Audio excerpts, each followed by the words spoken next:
దేవీ భాగవతంలో అమ్మవారి అనుగ్రహం గురించి ఒక కథ ఉంది.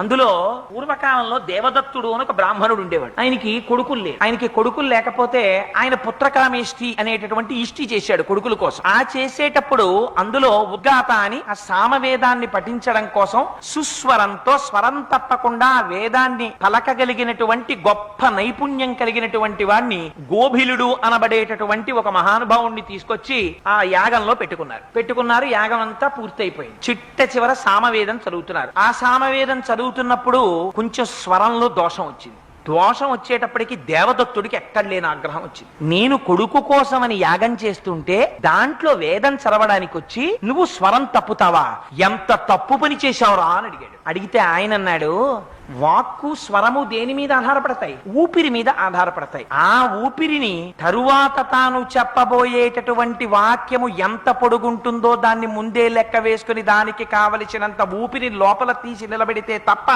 ఆ వాక్య నిర్మాణమునకు కావలసినంత ఊపిరి పైకి వాక్కుగా రాదు. అలా వేదం పలికేటప్పుడు కూడా ఉచ్ఛ్వాస నిశ్వాసలలో కావలసినంత ఊపిరి తీసి అప్పుడు దాన్ని ఆ స్వరబద్ధంగా బయటికి తీసుకొచ్చి శబ్ద స్వరూపంగా వేదాన్ని పలకాలి. ఒక్కొక్కసారి ఆ ఊపిరి తీసి లోపల పట్టుకోవడంలో చిన్న తేడా వచ్చి స్వరం మారచ్చు. అంత మాత్రానికి నిండు సభలో పట్టుకుని నన్ను ఇంత మాట అంటావా, నీకు మూఢుడైన కుమారుడు జన్మించుగాక అని చెప్పి పాపం ఈ దేవదత్తుడు వెళ్ళైన కాళ్ళ మీద పెట్టాడు. ఎంత మాట అన్నావయ్యా, కొడుకు కోసమని ఇంత ఇష్టి చేశాను. చిట్ట చివరికి ఏమైంది? ఇంత ఇష్టి చేసిన తరువాత మూఢుడైన కొడుకు పుట్టాలని శపించావు. దీనివల్ల నాకేం కలుగుతుంది? అసలు కొడుకులు లేకపోయినా పర్వాలేదు, కానీ మూఢుడైన కొడుకు వల్ల ఎంత ప్రమాదం వస్తుంది. అందుకని మహానుభావా నీ యొక్క కోపాన్ని ఉపసంహరించి నన్ను రక్షించన్నాడు. ఆయన అన్నాడు, పుట్టుక చేత మూఢుడు కానీ ఆ తరువాత అతను మహావిద్వాంసుడవుతాడు అన్నాడు. అయిపోయింది, ఇష్టి వెళ్ళిపోయారు ఎవరి మానవాడు. పాపం ఈ దేవదత్తుని యొక్క భార్య గర్భాన్ని ధరించింది,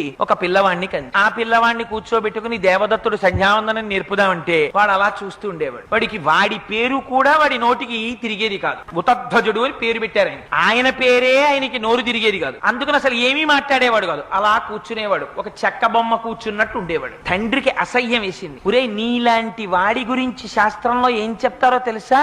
బ్రాహ్మణుడవై పుట్టి సంధ్యావందనం చెయ్యడం కూడా చేతకాక నోరు విప్పి 4 మంచి మాటలు పలకలేని నీలాంటి వాడికి శరీరమును పోషించడానికి కావలసినంత తిండి మాత్రమే పెట్టమని శాస్త్రం. అందుకని నీకు అంత తిండే పెట్టాలి. అంతకన్నా నువ్వు ఎందుకు పనికిరావు. ఇంకా నువ్వు చచ్చిపోకుండా అన్నం పెట్టాలి అంతే. నీకు నీలాంటి కొడుకు పుట్టి నాకు ఎంత అప్రతిష్ట తెచ్చాడ్రా అని వాపోయాడు తండ్రి. వాపోతే పాప ఆ మాటలు విన్నాడు. తల్లిదండ్రులు అంటున్న మాటలు చాలా బాధ కలిగింది.